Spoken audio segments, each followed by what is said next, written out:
Let's continue this discussion with Niall Stanage, White House columnist for The Hill.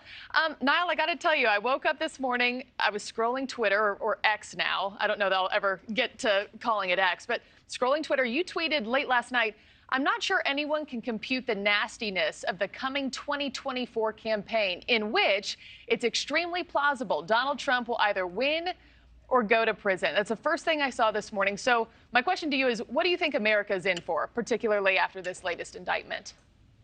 A pretty horrifically nasty campaign, I would imagine, though. I do feel sorry for you, Marky, that you were waking up reading my tweets. That doesn't seem a fun way to spend your time first thing in the morning. I had to at 0 dark 30. You know, it starts early for us here. Fair enough. But to be serious, I mean, I do think there are plausible chances of either of those things happening. There are now, as you're well aware, 3 criminal cases against the former president. The New York one, the first one seems a little shaky, honestly, but the other 2, Mar-a-Lago and the one for which he was arraigned yesterday, are extremely serious. On the other hand, we know that the former president has a very wide lead in the battle for the Republican nomination. And given certain weaknesses of President Biden's, it seems pretty clear that whoever wins the Republican nomination has approximately a 50-50 chance of being the next president. Yeah. And you know, President Trump seemed to have a little bit of fun with it yesterday, almost, posting on Truth Social, saying this. He said, quote, "I need one more indictment to ensure my election." Niall, it's certainly seeming that way, at least for the primary. He's definitely sucking the oxygen straight out of the room for the other Republican candidates.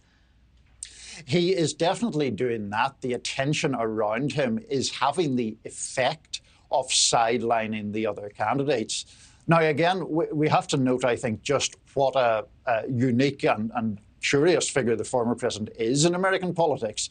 These charges would be politically fatal to almost anyone else, whereas he is leading the Republican field by about 30 points. That in itself is pretty startling. The thing about him needing one more indictment, I kind of saw that as putting a bit of a brave face on things. But it is certainly the case that in previous indictments or after previous indictments, there has been some rallying around him and a bit of a spike in fundraising for him from supporters. Yeah, and I guess that Truth Social tweet kind of forecasting what a lot of people is predicting will come later this month out of Georgia.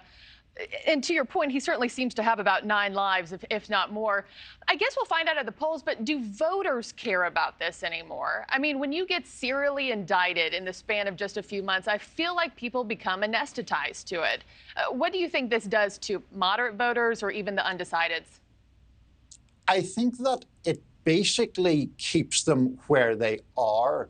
But I think the point is that doesn't actually help former President Trump, because remember, the general population is very different politically from the battle for the Republican nomination. Yes, with Republicans, there's a rallying round, but let's not forget that Mr. Trump lost the 2020 election in the popular vote by more than 7 million votes.